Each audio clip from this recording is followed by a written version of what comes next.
Hey y'all, I'm Wilson. Welcome to my little shop. I am finally getting caught up enough with work to where I can get out here and get some projects done. I got one sitting on the table right here. It's not nailed down, but I got a little band running around the sides and the back of the top to keep stuff from getting pushed off. This is going to be for my grandson right here. Him and his girlfriend are having a baby. They want to use this in their little gender reveal party, but it's basically just going to be for diapers and clothes. I'm going to have a little hanging rod right there, a couple of roll-out drawers on this side, shelves in the middle. It's going to be open in the middle, doors on each side. Anyway, I'll get to that later. Once I get it done, I'll get to that. Right now I'm working on these right here. I'm getting these put together so I can prime everything at once. Like I say, this one I already had started. I've already done like 4 videos on it, on cutting these out. I salvaged these panels from an island I did. They ended up coming in the wrong size. I added to them and put them on the island so the people had their island together until the new ones came in. And when I took these off, I brought them home, cut them up. And that's the first cabinet right there. Like I say, I've already done some videos on this, so if y'all want to go back and see that.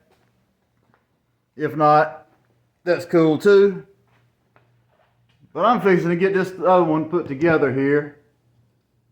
I've been trying to do this as a video project, do everything on it on video that I can. I'm gonna do a lot of the sanding and the finishing off video, but as far as building it, I wanted to do one project where I did everything on video, just to see how it worked. So I'm fixing to start getting this one together. I just built that other one to make sure everything was working out, make sure I didn't cut nothing wrong. Because that happens from time to time.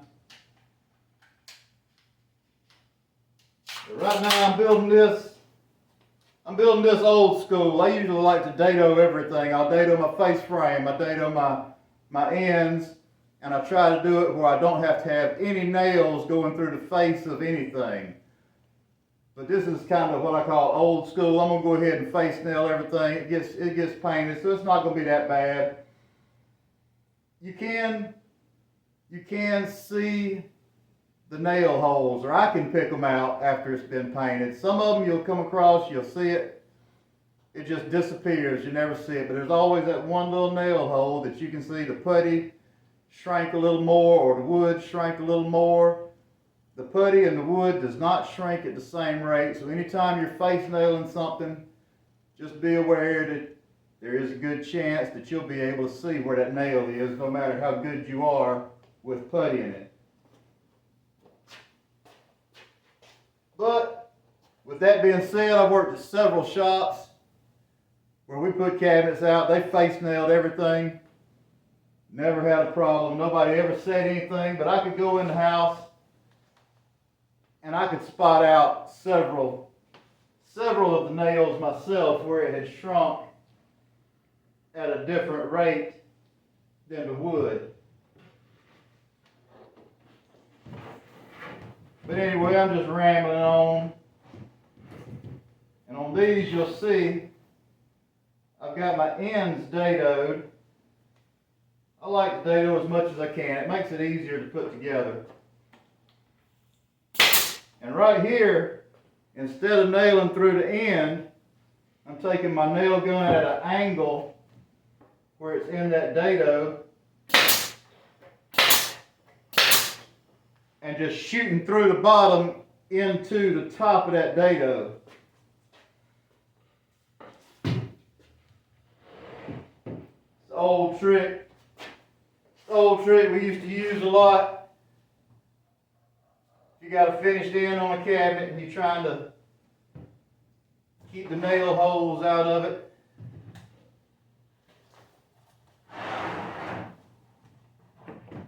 You can do that through the dado. I'm still going to face nail the face frame, but I'll keep as many nails out of this panel as I can. And you see how that works, just angle it into the corner. Usually your nail guns have got a little angle on them, and you can set that right in there. It's something you got to practice with if you do it though.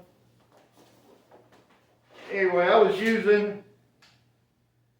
usually use 1-inch nails for that.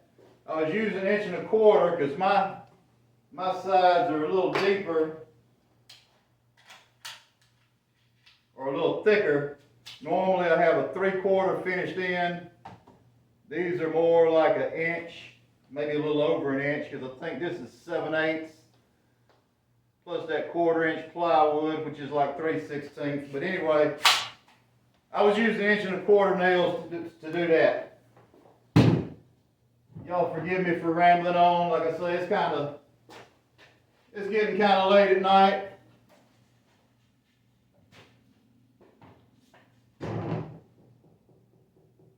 Now this is going to be my top cleat. I call it a cleat or a hanger rail. This is just going across the top. I'm going to take my thumb. What I'm doing, I got my thumb up top so I can feel that it's flush with this. I've got my hand out of the way. I shoot it at the bottom. Then I'll move my thumb. Shoot at the bottom, then move my thumb, because no matter how good you are with a nail gun,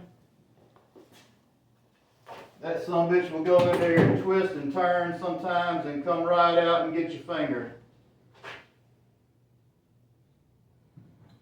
Always keep your fingers out of the way of where that nail is going to be. I've had it. I think one of the worst ones I had, we had a little piece of wine rack for wine bottles. We buy it already made up. It's a little grid. You can put your wine bottles in there. Y'all probably know what I'm talking about. It's late at night. Like I say, I'm getting tongue-tied. But anyway, we had a piece of that.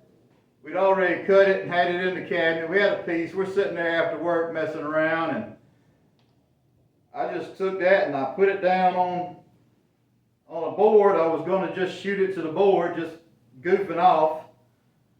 Put the gun straight down there, and I mean, it didn't hit a nail, didn't hit anything. It just went in that maple, and that sumbitch did a U-turn, come straight back out the top side, went right in my finger, got just into the bone a little bit, so I had to snatch it out of there. But it happens sometimes. You just got to watch out for it. And I'm sitting here running my mouth, not paying attention to what I'm doing. I had 1 1/4 nails. Get back on subject here. I had 1 1/4 nails. I swapped to 1 1/2 to put the face frame on.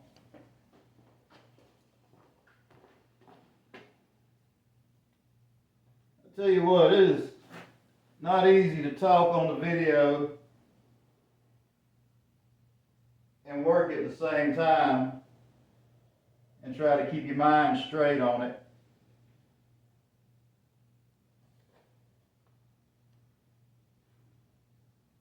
Now on my ends here, I'm smoothing this glue out because I want a good bond, but I don't want it to mash out toward the inside of the cabinet. So if you'll notice, I'm making sure all the way towards the front, I've got it smoothed all the way across there, so I've got a continuous bond but I kind of just left it back there at the back. That's just because I don't want it to squeeze out to the inside of the cabinet. I got a wet rag, I can clean it up, but the less cleanup you gotta do, the better. So try not to be too sloppy with everything.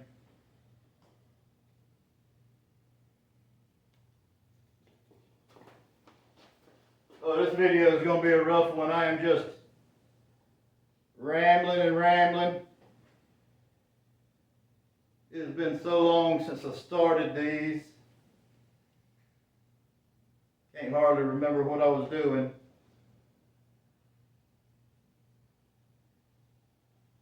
I'll do that a lot of times. I'll start a project knowing I don't have time to actually finish it.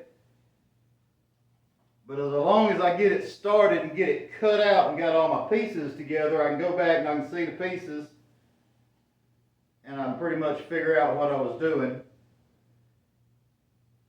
If I don't cut it out, if I write it down or draw it up, I'll end up forgetting all about it, doing something different. But if I go ahead and get the pieces cut out, and it's already there, so I know I'm doing something with it.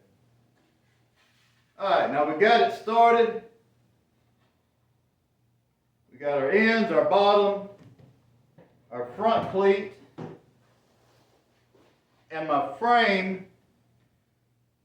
I got finished ends, so I always make my frame a little bigger than the cabinet itself. Because you want that frame to stick over the cabinet box a little bit so you can trim it off or sand it down.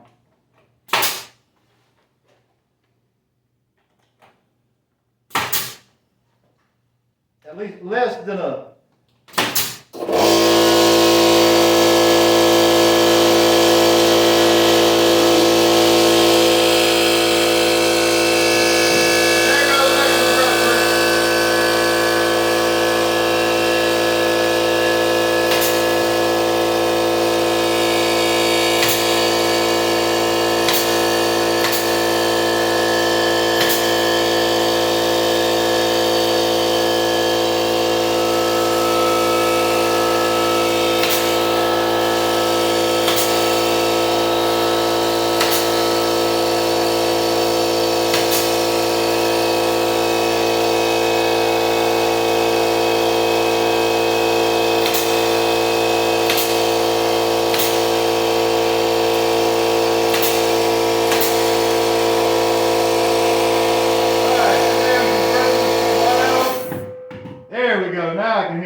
Alright, I forgot what I was talking about before that damn compressor kicked on.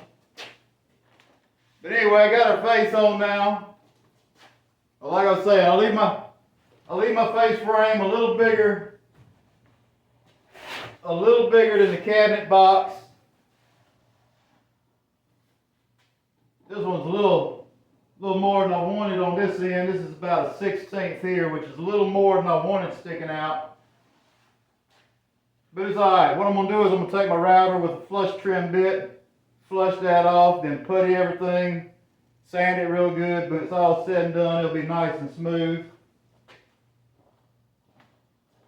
So that's got the frame on. And you see the way I did that, I had my ends dadoed. The frame I just butted on there and through nailed or face nailed. Now we'll flip it over. I got to get my back on there. I did my back a little different than I usually do my backs. First off, we got our top cleat for the back side.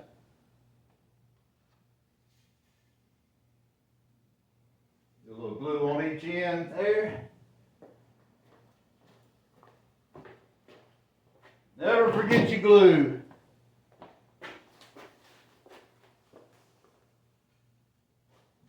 That is what holds everything together. The nails are just there to hold everything till the glue dries.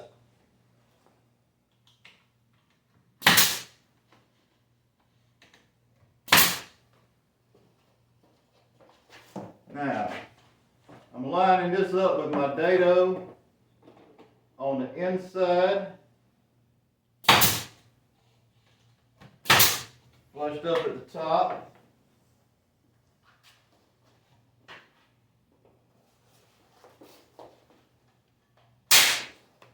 Now I'm gonna swap to my staple gun. I've got 1-inch staples in here,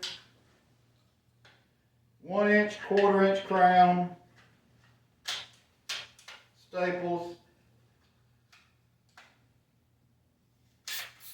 There we go, if I can get it to work right.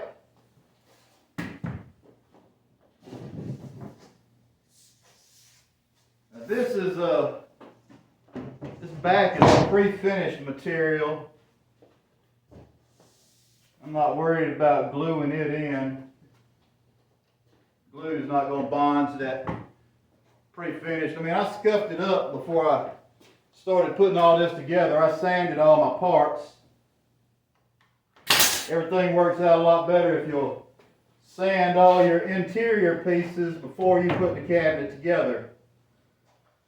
But I sanded it, but it's still a pre-finished material, and that glue is just not going to stick right.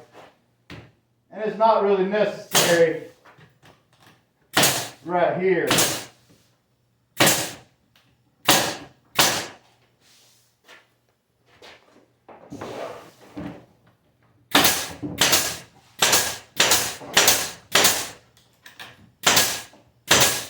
The way I built this thing, I've dadoed in for the back. So I'm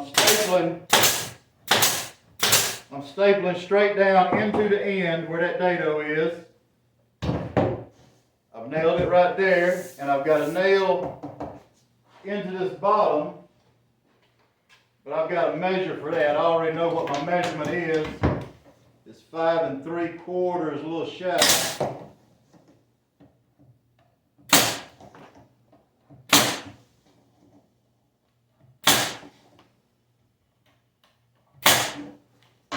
There we go. Now that's our back. But I've also got 2 other cleats to go across here. Swap back to this nail gun. If any of y'all are still watching, I appreciate it.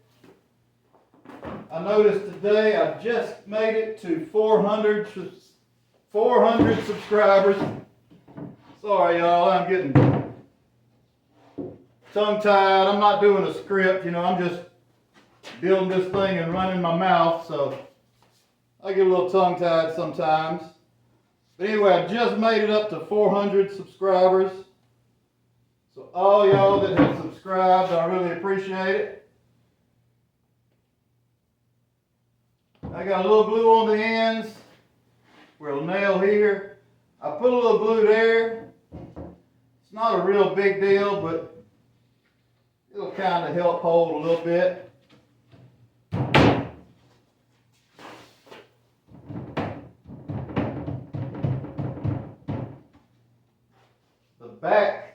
The back side of this 1/4-inch plywood is not finished, so the glue will bond there.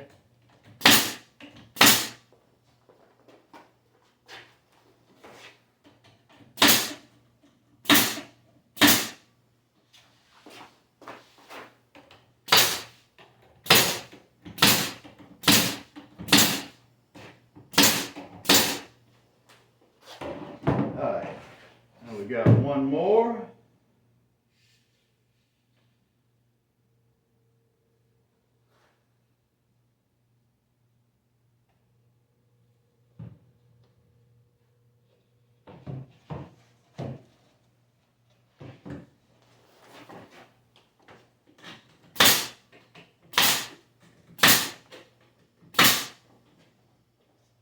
And that's why you keep your fingers away right there. I don't know if y'all saw that, but I don't know if it hit a spot in the grain and twisted, or if I had my gun cocked a little bit wrong.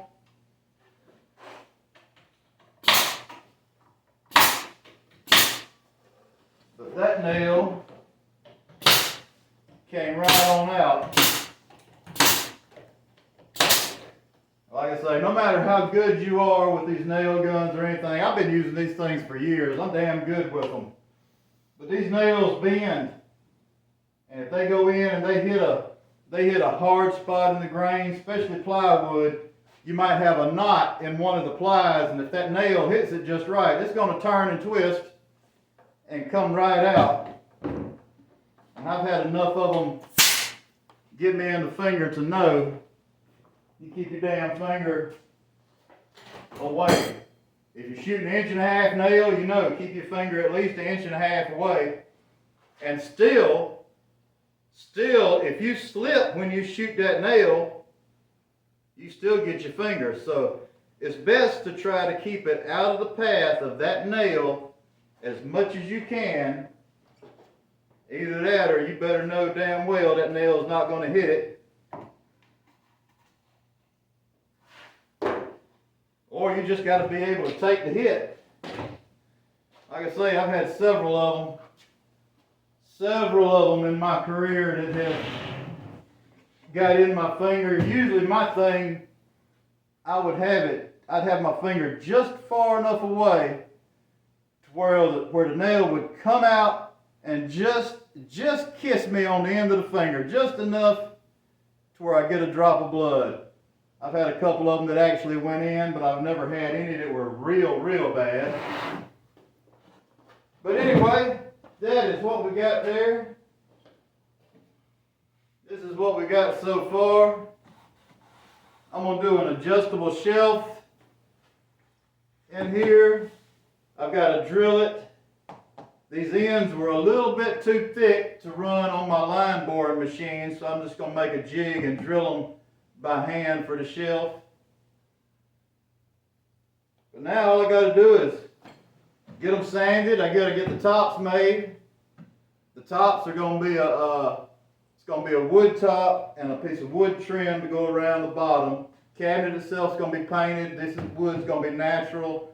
It's some old ponderosa pine I pulled out of a house. It's some old tongue and groove. It's some old tongue and groove siding paneling from the inside of the house. Actual tongue and groove boards. Anyway, it's all cut up. It's ponderosa pine. That's what the top and the piece of trim is going to be around the bottom. And if y'all made it through all this mess and y'all are still watching, I sure do appreciate it. I'm fixing to shut this thing off. Like I say, I sure do appreciate y'all watching. Maybe the next videos will get better. Next video, I'll do the tops and the trim. I think I'm gonna do the sanding off video. I don't think I'm gonna put y'all through the torture of watching me sand these damn cabinets. But I'll be getting these done soon and getting the next projects in here. So y'all keep watching. I appreciate it. And y'all have a good one.